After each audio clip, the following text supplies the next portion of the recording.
Wired Axcess. We'll do it live. Wired Axcess. Do it live. Wired Axcess. We'll do it live. Wired Axcess. Welcome, everybody, to Wired Axcess Podcast, now a part of Herd at Sports and Herd at Media. I appreciate everybody coming out. I'm DJ K-Dub. I got to my left here Devyn Jones from Papillion, La-Vista South. He's a running back, but also plays basketball as well. And he's going to go to Shattern State University. We have one of his running back coaches, Kevin O'Donnell, from also Papillion, La-Vista South. And we have Brian Southworth from Wired Training just around the way here in Papillion. Welcome, fellas. How are you doing today? Doing good, Kendall. We're excited to be here, man. We're pretty good. Brian? Just living the dream. Hey, I appreciate it. So, of course, our biggest thing here is I'm a parent of 4 kids. And one of the things that I can say, honestly, there's no book, there's no way to get from A to B to see your kid get from wanting to be a sports player, athlete, student athlete, all the way to get to college like yourself is about to experience here soon. So when you look back to your early days, what made you love football and basketball? Well, when I started pretty young, so like I was just always around the game, and my dad loved the game a lot. So like I would just say I gained that love and stuff for football and basketball from him because he wanted me to do my best and always show out. All right, and speaking of showing out, you obviously were a super state freshman here in Nebraska.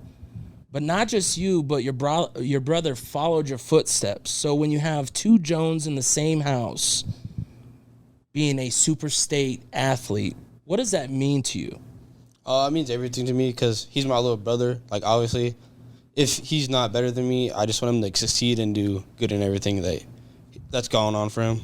Okay. And Kevin, when you look at your running back room, they're not the biggest of the block, but they are some of the fastest of the block. When you compare the two, they're 2 different, but what's the best thing that you like to have in these 2 that are high recruited in your area? Yeah, so, I mean, the Jones brothers definitely bring different things to the game, I think. Devyn obviously is a tremendous athlete. He's physical. He's great in pass pro. He's great running the football. He can catch the ball. He throws the ball. He does all sorts of things. And then Derek Derek's going to be tremendous as well. He's just a little bit quicker, I'd say. A little bit more shake, when he gets to the perimeter.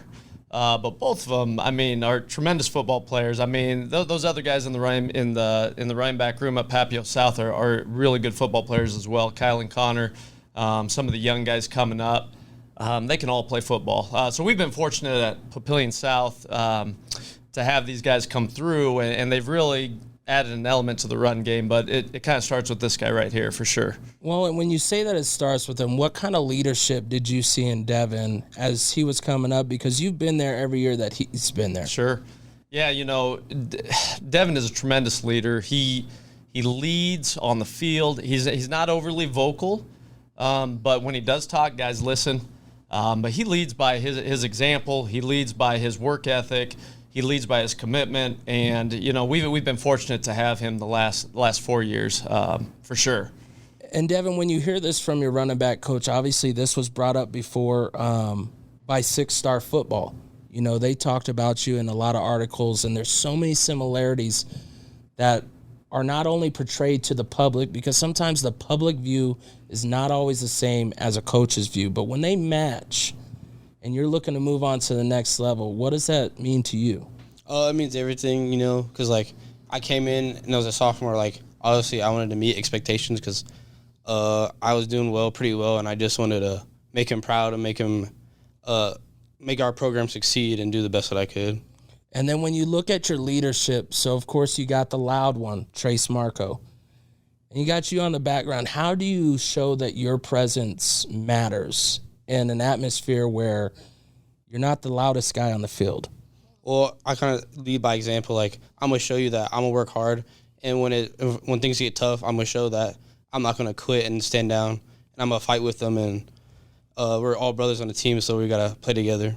So if you think past 3 years, you've had an all-Metro third team and 2 all-state Metro honorable mentions. And then this last year you had first team all-Metro. What do those accomplishments mean, not just to you, but to the team that you like to lead?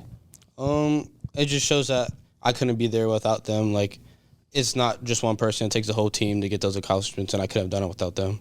And go ahead. What do you have, Kev? I just want to say that's a perfect example of his humble leadership. I mean, that's why guys want to play with him. That's why he is so effective as a leader, because he's humble and he gives credit to people where credit's due.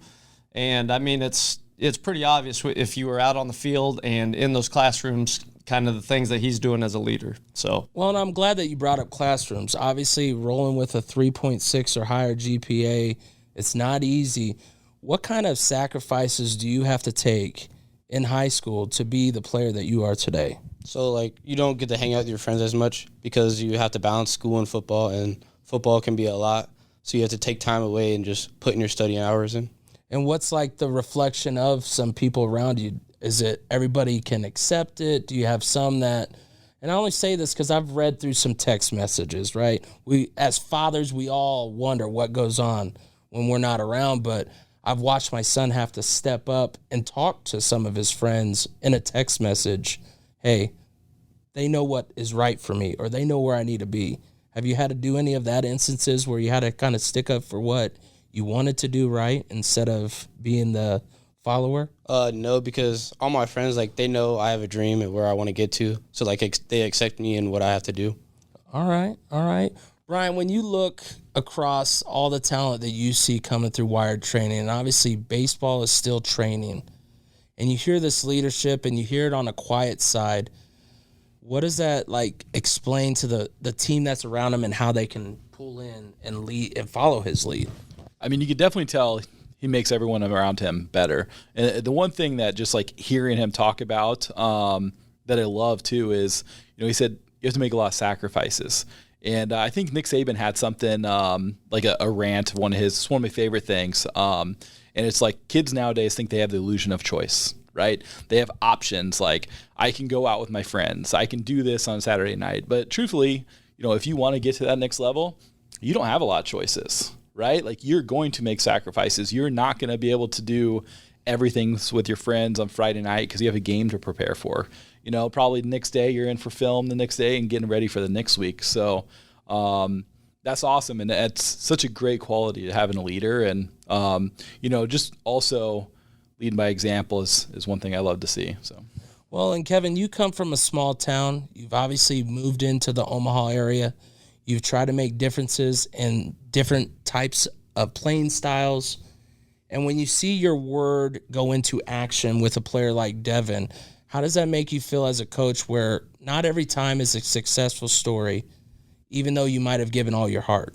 Sure. I mean, that's the whole reason we're in this, you know, to see. I mean, it's really gratifying when we see young men grow up to do things and go on to college and learn the lessons that we're trying to teach. I mean, that's, for us, I don't think there's anything more gratifying. So that's huge. And we've seen it right here with this guy. And, you know, we're going to see it with more student athletes coming through Papillion South because we have a ton of great kids there, really good kids. And so we're lucky in that sense. So this year was a big difference for you. You obviously went from, in your 2021, you went and got about 500 yards. In 2022, you got 874. And then this last year, you got over 1,000. But not just 1,000, you got 17 touchdowns, and you also got to play defense. What did that mean to you? And I only say it because when I coached high school football, we needed every man on both sides and do everything. What did it mean to finally get to do both sides at your level? I could see that we were struggling on just, like, finishing games out, and because we didn't have, like, enough players or whatever, I guess. And then finally getting to play defense, I was like, I can not only help on offense, but help on defense in any way I could and just help the team win. And, Kevin, how did this change your strategy with your running back room? Because obviously it isn't like he got less yards. It isn't like he got less touches or less touchdowns. He exceeded and went above the 1,000. What What does that tell you for your system and what you're looking to do? Well, I think I'll first say on that topic that we were able to do that because we had some depth at the position. I mean, we had guys like Kyle and Connor that could come in and play. Derek could come in and play and make a difference in the ball game when Devyn needed a rest. That allowed us to do some things for sure. But Devyn is able to still accumulate those stats because he's just a very, very good football player. And we had a good offensive line up front, and those guys on the edge would block. And it was definitely a team effort. But when Devyn would find some space, he could make a difference. I think we did a good job as coaches kind of putting him in position to be successful in terms of finding times to get him some rest and try to keep him fresh throughout the game. I would say it's as simple as that. So all right. I feel you got something. Yeah, no, I mean, just hearing those stats is awesome. And I think back in my personal experience playing football, and man, I love football games, but I hated football practice. So, tell me more about like why do you show up every day? Like, what motivates you? Like, I'm just curious about like your day to day and how you go about things. Well, I got my love from football from my dad, but then also my mom. She loves watching me play. So I always want to make her proud and make her the happiest. So I try my best. And then as far as getting to practice, those aren't the easiest. But I think Brian brought out a great question. What drives your practices and makes you want to show up to those? I just want to be the best I can. I have a goal in mind, and every day you have to put in that work and put in the hours to be the best that you could be. And speaking of goals and hours, obviously last year you made a choice. You could either work in the off season on the sport you want to go to the future in, or you can continue to play AAU basketball, which obviously is not easy on your ankles, easy on knees, easy on hips. Becoming the 2022 lifter of the winter for the football, what did that mean to you, and how did that prepare you for the summer that you were looking to have? It just kind of like gives me a little bit of ego, because like I know I was working hard and I was doing everything I could, and just to win that, like, it meant a lot to me. Knowing that you were recognized for the position. Now, OD, were you a part of that winter lifting program for the football players? And yeah, it was kind of we have a lot of competition when it comes to the weight room. I think we have a lot of good lifters. But Devyn's consistency, his work ethic, his attitude, all those things kind of led us to that decision. He did a great job in the weight room for sure. And this year he decided to do a lot more football camps. As a coach, what kind of guidance do you provide to the players? Because I feel like sometimes it's kind of hit or miss because you don't know how much you want to push or pull to keep them where maybe they don't want to go do all those extras. Yeah, that's a great question. I think anymore there's so many camps that are offered that help provide provide these guys an opportunity to showcase what they can do. And it's a very delicate dance, I'd say, in terms of encouraging them to do those things, but still being present for their team, whether it's in the summer, the season, whenever it may be. I think our athletes are responsible when it comes to that. Very rarely do they put the teammates in a bad position, I would say. And then our coaches do a good job of pushing that with Coach Clem and Coach Steeren and Coach Nooch and those guys, as far as getting those guys connected and allowing them to showcase what they can do. And once again, we're with Devyn Jones for Papillion South, if you're just joining. So when you look up against those competition, did you see it as a competition for a position, or were you just going through the drills that they were trying to teach you? I saw it as a competition. Like, I knew I had like my skills, and I wasn't going to let someone outwork me and do better than I could. All right. And then obviously you got selected for the River Battle Bowl. You were a part of Team Nebraska. Now, when you look at that group, I mean, you're amongst, other leaders and other great football players. What did that feel to represent Team Nebraska for your senior year? Oh, it was a really great experience, being around the best, and then putting on for Nebraska and trying to do our best to try to win that game. It was just a really good experience. Now, at your level, did you ever get starstruck by any of your fellow athletes? And I only say that because, of course, there are some other athletes that get all this notoriety and all this flair. Most deserve it. Don't get me wrong. They're great athletes. But do you ever get, just kind of sit back since you're the quiet guy and let them shine? No, not really, because, even though they may have all the attention, I know my capabilities, and I was like, if he can do it, I can do it. If not, I can do a little bit better maybe. And then when you look across the Omaha area, and you obviously had a few running backs like Tashawn Porter out of Omaha North, Cole Ballard out of Elkhorn South. When in the summer you're named amongst those players, what does that feel to know that you're amongst the top 10 in the state of Nebraska? It feels good because I know Cole Ballard, he puts in that work in. He's very good. And to be next to him, it feels pretty good. And then as far as your O-line, what have you done through the year to make sure they understood that you got where you are because of them? Every time I score a touchdown, they're one of the first people that I celebrate with. And I always let them know that, we can't do this. I can't do this by myself. And if you want to win this game, we kind of need them, and I need them. And when you say you need them, I noticed that a lot of them wore a shirt, which is not always easy on an offensive coordinator, as OD was once before this year. You see a shirt and your lineman's wearing "Run the Ball." That's got to put chills in your body, knowing that they want you to have the ball as much as they want that push for the run game. What do you think about those shirts and wearing them under the game jersey every time? It just shows that they have trust in me and they believe my capabilities. And they're dedicated to what's out there. When you look at your decision, obviously, you decided to go with Chatham State College. Someone might know the name, maybe not. Danny Woodhead, have you heard of him? Heard of him a couple times, yeah. I think he runs the ball or something. What was your passion to go to Chatham State, and how does past players maybe show you that there's a way besides the big universities like Nebraska? And I'm not saying they're not the way, but not everybody's road is through that D1 college. Well, I went out there for camp, and I had a really good experience. All the coaches, I liked them pretty well, and they made me feel like I was at home and it was a place to be.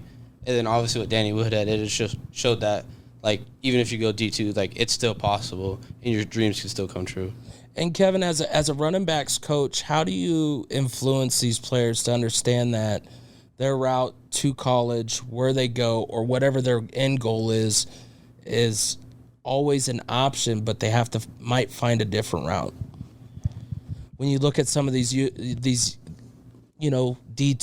JUCO's becoming a big thing. Well, before I answer that, let me say the run the ball T-shirts were awesome. I tell you, I'll run the ball all day long myself. That's just I'm biased to that. Sorry, wideouts, quarterback. Sorry, but in terms of there's a ton of good football players out there playing at a lot of different levels.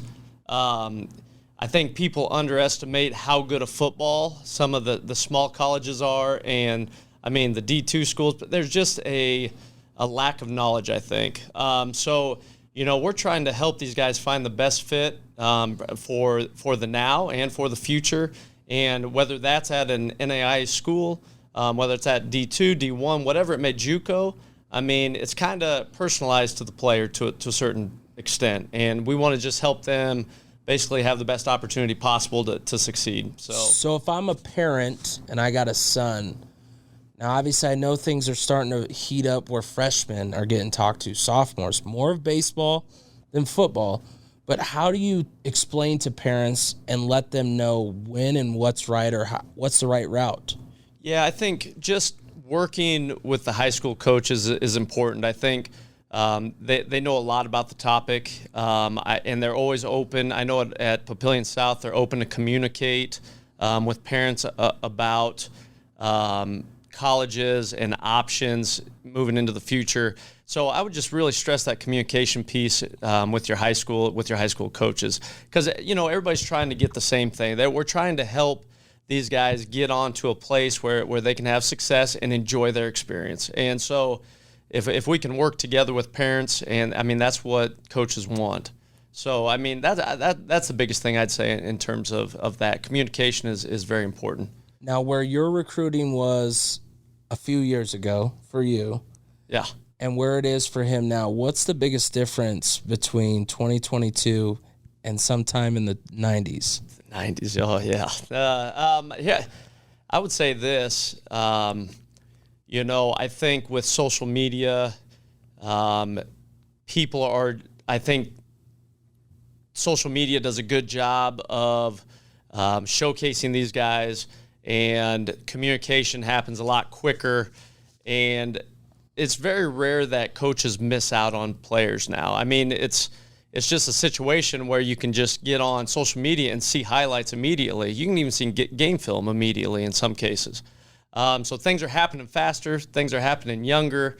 It's pretty crazy where recruiting has gone. But I think as long as we're making decisions, as long as coaches are making decisions that are best for kids and their futures, I think things will be okay. But it's a different animal than it was in the 90s, no question. And Devyn, if you want to talk to your brother Derek and you're trying to pass him down your experience, what do you think you can help him do a little different than what you've done in your recruiting process? I would say definitely just like to get out there more and like see it, get out there younger on so they can have a lot of time to look at you and evaluate what you got. Now, see, and that's the hardest thing that I have to suck up for as a parent, because I could say for all my kids, social media has not been a thing until they graduate. And I only say it because they weren't big athletes in the school as far as needing to advertise themselves. But it is hard to say because if you don't have it, you're not getting seen. How do you regulate knowing that you have social media, but you also have to regulate what goes on that social media? It's just like everything you post, everything and see. So like you just kind of have to like brain yourself to like be wise with what you post, and like if it's gonna help you succeed, then yeah, you should post it. But if it's just like something like you find funny, then sometimes you just have to limit it. Brian, it's funny that he says you have to pretty much watch what you post. You've seen some kids come through your place. What do you think is some helpful hints that you would want to say with people in social media? Because I tell you, when my oldest went to college, the number one thing that these people said was, you can look up your roommate on social media, see what they posted. Well, my daughter didn't have social media, so she was able to tell a story to these kids and not maybe accidentally post one wrong post. What does that mean? And even like just sports or non-sports, how do you feel? You have young kids coming up. Yeah, I mean, anything you post online, like the coaches are going to go look at that. And I mean, coaches are getting smarter. They're looking way back to see, any potential issues that might pop up from like a past post, like even if it's a joke. You see it all the time. So I think you got to be really careful with what you're posting. You see another thing, like parents running kids' social media accounts, probably a red flag too, like posting every single thing. So I would say like be authentic on social media, be yourself, be conscious of what you're posting and putting out there. And it's a great tool to be seen, like you said. I mean, every single coach is on social media. I mean, and that's how they're looking for people. And there's tons of services that put videos out there that can tag you and everything. So it's a great tool, but definitely has to be used the right way. And what do you guys tell at the high school level? Is this like something you guys talk all the way down to freshmen or even the incoming 8th graders? So I would agree. It's a great tool. I think it's one of multiple avenues for recruiting, though. I think, there's a lot of different things. Like we'll bring in coaches will come into the metro area and college coaches, and it's just a recruiting fair where all the high school coaches in the area talk about their juniors. That's one thing. College coaches still come in and talk with the head coach quite often and try to find out about the future athletes. So I would say between those two things and social media, that's kind of how the whole recruiting and then these mega camps, that's kind of how kids are getting recruited nowadays. So I think there's definitely multiple avenues when it comes to that. The best route is always having an advocate as a coach. Like the coach will be your biggest asset. If you're on the good side of coach, you work hard, they're going to see you at your best. They're going to see you at where you're worst. If you have a coach going to bat for you and selling you, that trumps everything. And just to add to that, I mean, the coaches need to be honest. If a coach is going to lie about a player to a college coach, they're going to lose credibility. And so that's why it's important for student athletes to understand that. And coaches don't expect perfection, but we're all constantly trying to work on character, right? I mean, not only with ourselves, with our players. So I think that's important to remember too, because that's coaches need to be honest with college coaches. High school coaches do. So it's important. Well, and I like that you brought up the word character. Devyn, obviously you said mom and dad are high on those character for you and characteristics of who you are today. If you look back at your coaches, what's some of the things that you might have been able to pull from them? It doesn't have to be OD here, but obviously he's had a big part of your life in these last 4 years. It's just to be like, it sets you up for when you're older, like when you're going to be married, and just how you want to treat others when you're older and just treat others with respect. Well, and I like that you say that when you get older, because some people, when they look at football, they think of, oh, it's just this barbaric sport. But they never know these little things that coming from a senior in high school that's noticing that it went beyond the game. It went outside of the game. So when you look back at your senior year this year, what's the number one thing you're going to remember for football? It's probably the team we had this year and the success we had, because I remember my sophomore year, it wasn't the greatest, and like we weren't as connected, but I definitely say like we had a brotherhood this year and we were just more connected. And do you feel like enough kids have joined that brotherhood to continue it on, or do you think it's something that might fade away? No, I think it'll keep going because we had great success this year, and people see that if they buy into it and if they're more connected, they'll have more success. And when you say the word buy-in, what was your buy-in point? What made you turn a click? Besides knowing where you're going, what in the program made you go, this is what I can do? It was definitely just my teammates around me. Like, we all stuck it out. We all experienced the lows, and then we realized that we didn't want that, so we were all just stick it out so we can see the success we wanted to see. And when you speak of success, obviously, when I saw you growing up, because I've been around the Junior Titan program for now 9 years, you were a kid that I always thought was basketball over football. What flipped the switch on you? Because if you ask anybody prior to 9th grade, you were a basketball kid. I just kind of like realized that I wasn't going to get any taller, or in that I looked better at football than I did basketball. So like I started to believe in it and just working harder at football. Okay. And I asked that because I got an interview one time, Eric Strickland. Now he went basketball, but he only went basketball because of the amount of time he could play. He was a football player before that. So that's why I asked what made you switch. And when you made that switch, what kind of dedication does that change? Because obviously basketball is still a high require between fall, summer, spring, and in season. How were you able to juggle both of those sports? Because you are a two-sport athlete, which is not as common as it used to be. It's actually sometimes frowned upon by others, which I don't understand. You just have to put in a little more work than you normally do. Like, so you want to stay on top of your skills, you still have to put in the work for football, but also for basketball. And then, Kevin, as the coach, how do you make sure that he understands the importance that both sports are just as important as football is?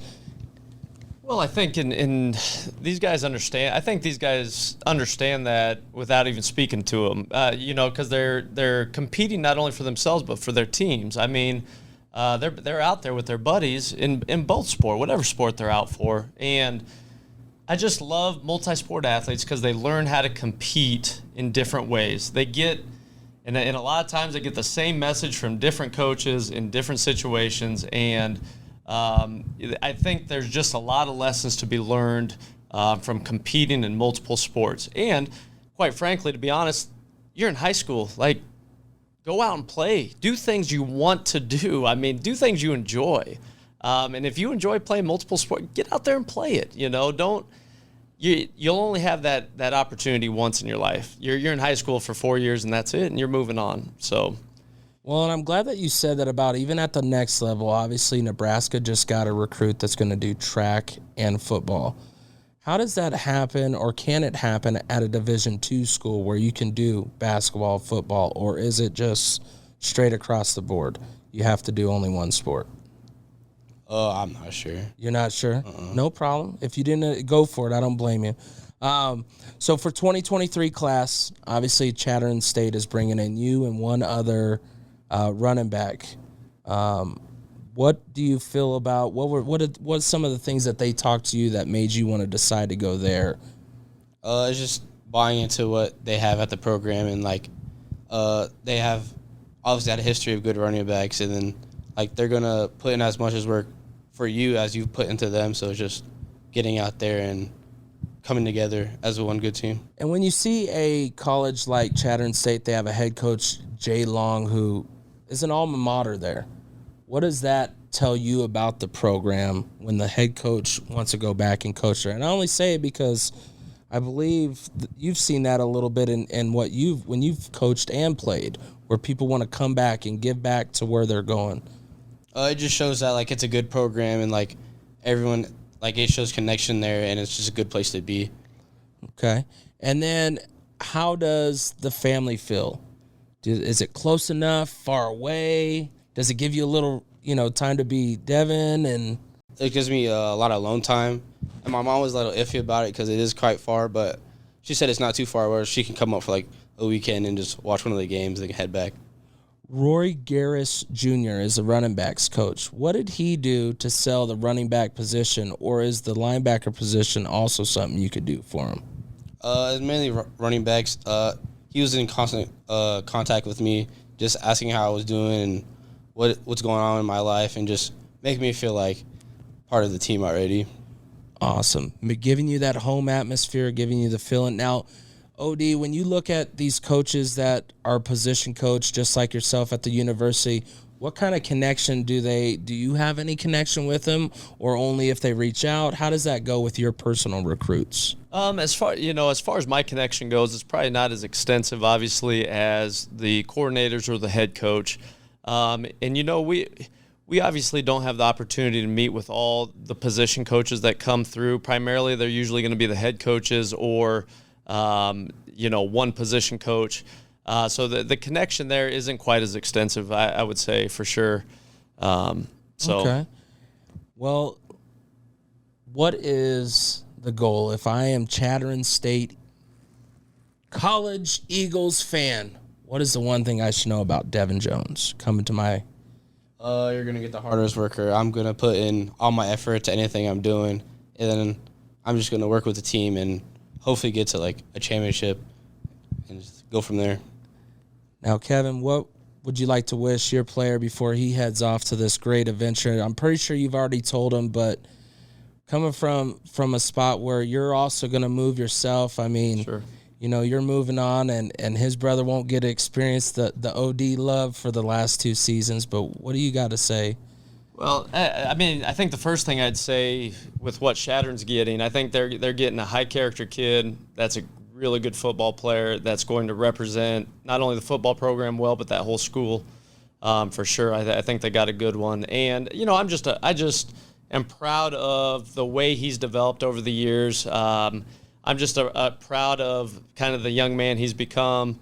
And it's been great kind of seeing him grow up over these years from Junior Titans all the way up to this point. And we're excited to see his future and what he does out there. Now, being out in Kearney where I'm going to be a little bit closer to Shatter. And so hopefully we can get out and see some games out there. But if he sticks to it, he's going to have a great career, and he will. It'll be good. It'll be good. Well, once again, I appreciate everybody tuning in to Wired Access Podcast. I'm DJ K-Dub. We got Papillion South, Devyn Jones, running back going to Chatham State. We have Kevin O'Donnell, coach for Papillion South, but he's going back to Kearney. Tri-City area. The Tri-City. Going to Kearney, so yeah. Going back to home, we have Brian Southworth from Wired Training. And once again, we greatly appreciate Hurrdat Sports, Hurrdat Media, and everybody tuning in. You guys have a great day, and we'll talk to you next time. See ya.